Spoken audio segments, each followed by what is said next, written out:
Hello， 大家好，我是徐德志。我们知道啊，第80届联合国大会的高级别会议周，也就是一般性辩论即将举行，而我现在所在的联合国大会堂就是这一高级别辩论将会举行的地方。各国的领导人将会在这里就现在的国际局势发表自己的意见。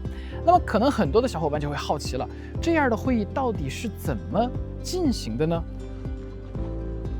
第一个问题就来了，联合国大会堂各个会员国到底是按照什么顺序来就座的呢？其实啊，在联合国大会每年的就座顺序是按照抽签决定的，而抽签呢将是由联合国秘书长古特雷斯来进行抽取，而来决定谁坐在第一个座位。而今年这个位置归属是尼日尔，而在尼日尔之后，各个国家呢就会按照英文的字母顺序在这个大会堂当中就座了。在联合国大会堂193个国家，他们是怎么投票的？来，我来告诉大家。这个椅子好沉啊！在联合国大会堂啊，每6个座位其实就是一个会员国，而每个会员国大家可以看到，这个前面呢就有这么一个机器，然后要表决的时候呢，直接在上面摁就行了。这上面呢有5个按钮，那其实在表决的时候呢，这个上面的屏幕会提示哪个按钮是赞成，哪个按钮是反对，哪个按钮是弃权。而你如果想要现场的支持一个决议草案，那你只需要摁一下发言这个键就可以了。而这边这个圆圆的东西，它就是同传的耳机了，它是这样挂在耳朵上的。而在这个机器的最旁边呢，可以选择同传的这个语种以及它的音量大小。而且啊，这个桌面啊还隐藏了电源插座，如果你需要用电脑的话，这儿就是电源了。不过这个里面可没有 USB 插口，没有那么方便去给你的手机充电呢。你们有没有想过，在那个台子上发言是什么样子的？今天我就带大家去看一下，走。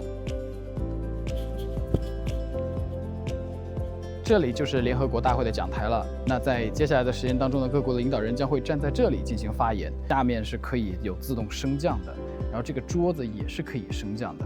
然后这边呢也有这个计时器，如果你讲的时间超过了15分钟，当然他们也不会把你的话筒闭掉，只是说他会提醒你到时了。这个水杯，我想大家应该也挺熟悉的吧。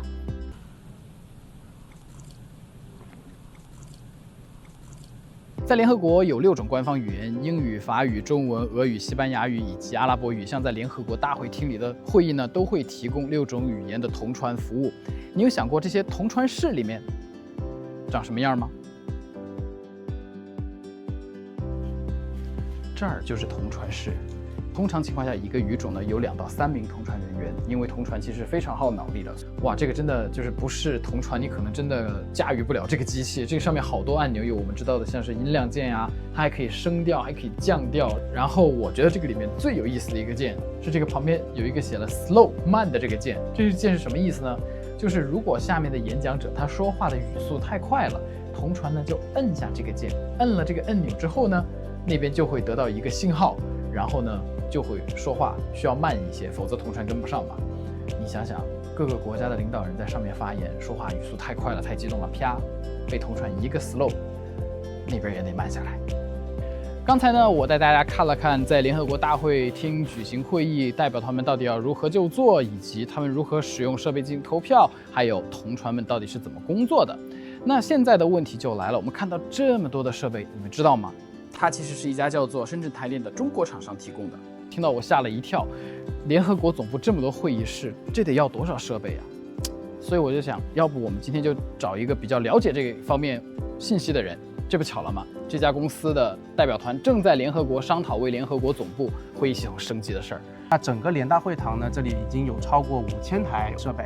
那大家也能想象，在这个联大会堂之外，还有许多的这些会议室。那这里面的这个会议设备应该有超过上万台吧？上万台。是的。哇塞！